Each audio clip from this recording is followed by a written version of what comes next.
Ma copine a fini par avouer qu'elle m'avait trompé. Il me fallait un vrai homme, a-t-elle lancé avec un sourire en coin.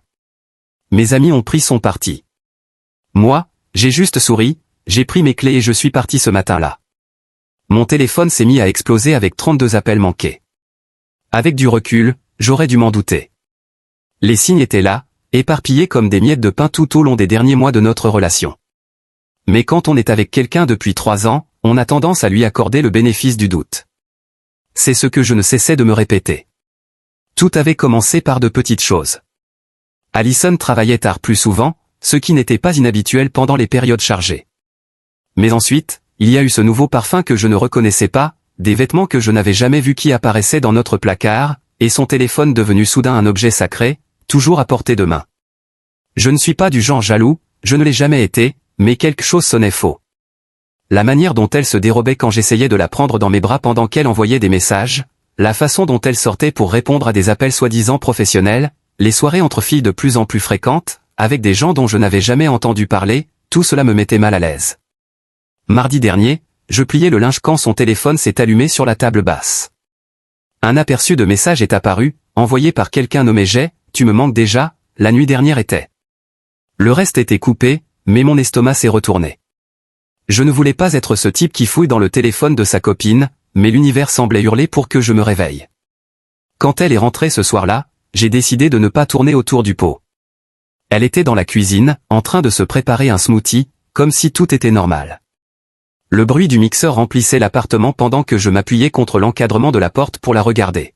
« C'est qui, ai-je demandé quand elle a enfin éteint l'appareil. Le changement dans sa posture a été instantané. Ses épaules se sont tendues, mais ensuite, elle a fait quelque chose que je n'attendais pas. Elle a souri. Pas son sourire habituel, chaleureux, non, un sourire froid, presque satisfait. Je me demandais quand tu finirais par comprendre, Michael, a-t-elle dit en prenant une gorgée de son verre. C'est mon patron. Et oui, ça fait 2 mois qu'on couche ensemble. La désinvolture avec laquelle elle l'a dit m'a giflé.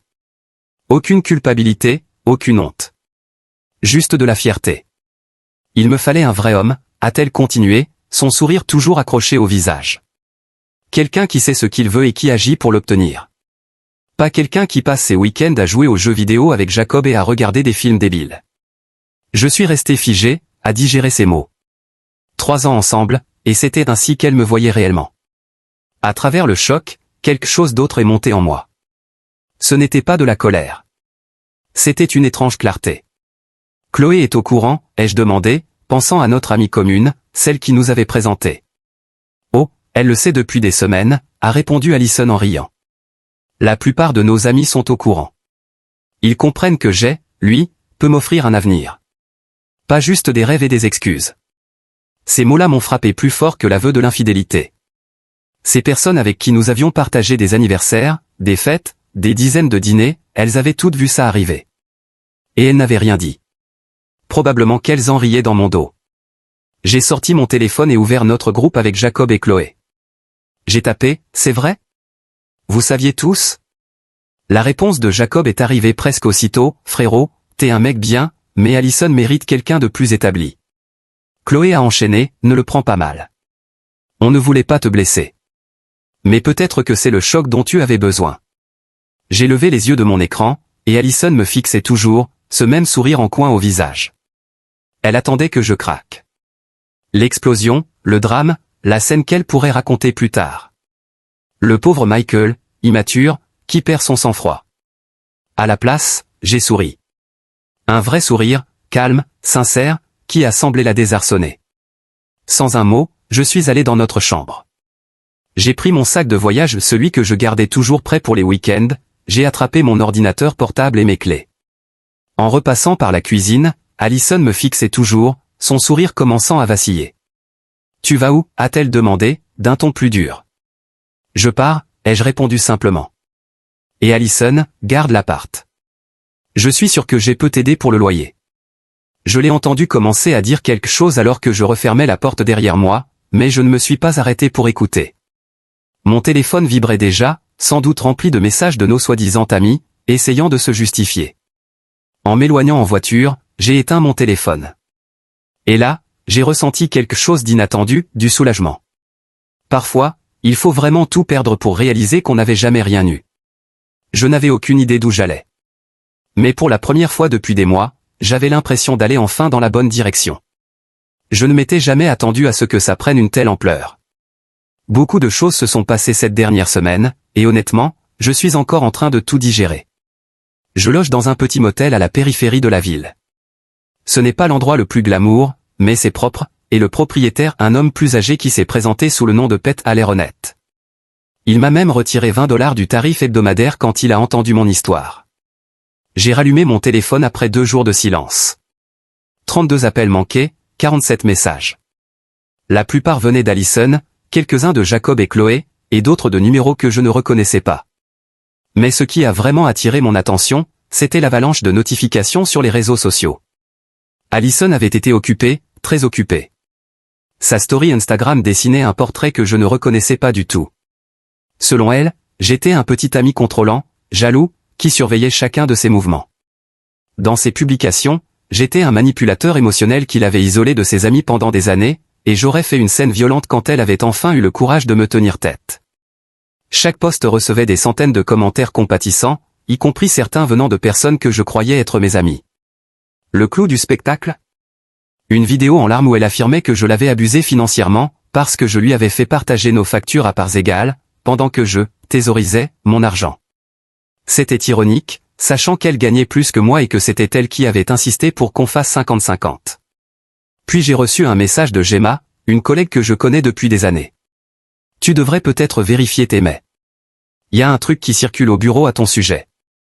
Et effectivement, un mail a été envoyé à toute l'entreprise, à propos de la création d'un environnement de travail sûr, avec une allusion à peine voilée à des comportements préoccupants de la part de certains employés. Aucun nom n'était cité, mais le timing parlait de lui-même. J'aurais peut-être dû me mettre en colère. Peut-être que j'aurais dû répondre, raconter ma version de l'histoire. Mais au lieu de ça, j'ai juste ressenti de la curiosité. Jusqu'où irait-elle ? Eh bien, assez loin, apparemment. Hier, je suis passé au café du coin, le seul endroit que je pensais encore, sûr, vu qu'Alison détestait leur café. Erreur. La barista, qui avait toujours été sympa, m'a lancé un regard comme si j'étais un chewing-gum collé sous sa chaussure. J'ai appris plus tard qu'Alison était devenue une habituée, racontant son « histoire de survie » à quiconque voulait bien l'écouter. Mais c'est là que ça devient intéressant. En allant récupérer quelques vêtements dans un box de stockage, je suis tombé sur Juliana, la soi-disant meilleure amie d'Alison.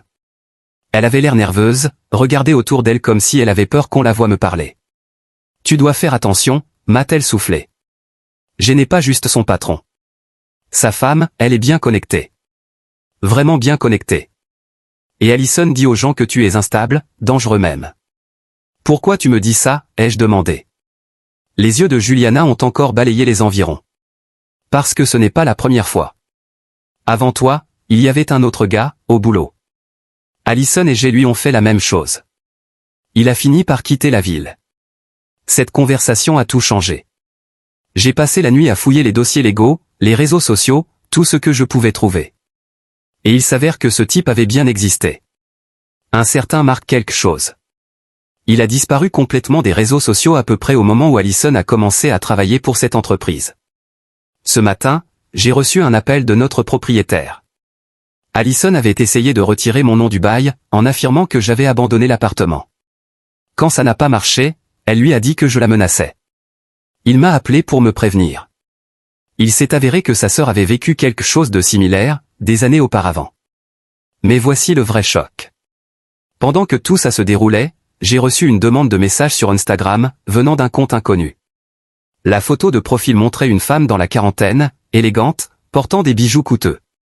Le message était simple. Je pense qu'il faut qu'on parle de mon mari, et de votre petite amie. Café demain. C'était signé, Madame J. Je vais la rencontrer dans 1 heure. Quelque chose me dit que la version d'Alison sur son vrai homme est sur le point de devenir bien plus compliquée. Le plus fou dans tout ça ? Regarder Alison tisser cette toile de mensonges aussi complexe, voir nos amis choisir leur camp sans rien savoir, simplement sur sa parole, c'est en fait libérateur. Chaque poste venimeux, chaque larme fausse, chaque histoire tordue ne fait que confirmer ce que je savais déjà. Je ne perds rien qui mérite d'être gardé. Ces 2 dernières semaines ont été complètement folles. Cette rencontre autour d'un café avec Madame J? Un véritable tournant. Il s'avère qu'elle réunissait des preuves depuis des mois, pas seulement sur Allison et son mari, mais sur tout un schéma de comportement douteux au sein de l'entreprise. Tu te souviens de ce que Juliana avait dit à propos du gars qui avait quitté la ville? Ce n'était pas le premier. Madame J avait documenté au moins 3 situations similaires au cours des 5 dernières années, de jeunes employés qui s'étaient rapprochés de son mari, puis qu'il avait aidé à faire taire ou à évincer ceux qui risquaient de tout dévoiler. La différence, cette fois-ci? Madame J en avait assez de se taire. Elle avait des textos, des emails, des notes de frais, même des enregistrements de vidéosurveillance du parking de l'entreprise. Mais il lui manquait une dernière pièce, une exposition publique. C'est là qu'intervenait la fête annuelle de la société. Je n'avais aucune intention d'y aller. Pourquoi le ferais-je?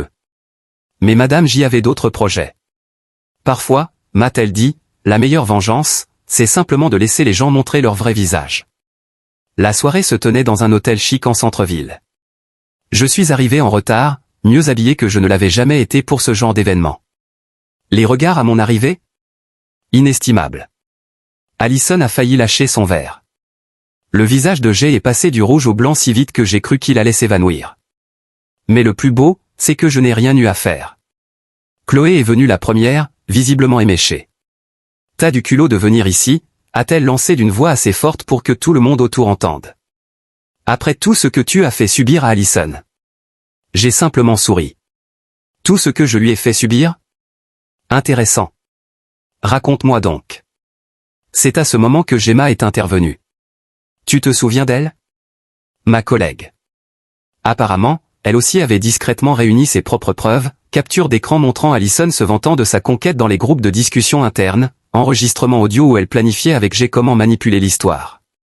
Et là, Gemma a annoncé calmement, je pense qu'on aimerait tous entendre la vraie histoire. L'heure qui a suivi ressemblait à une chute de domino. Madame J a fait son entrée au moment parfait, une tablette à la main. Et comme par hasard, le projecteur s'est mis à diffuser un diaporama de messages et de photos accablants.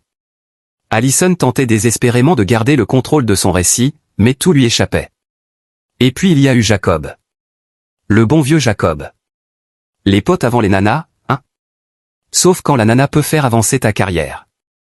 Il filmait toute la scène avec son téléphone, prévoyant sans doute de la montrer à G plus tard pour prouver sa loyauté. À la place, il a capturé en direct l'effondrement total d'Allison. Tu te crois malin, a-t-elle hurlé en me pointant du doigt. Toi et cette vieille femme amère.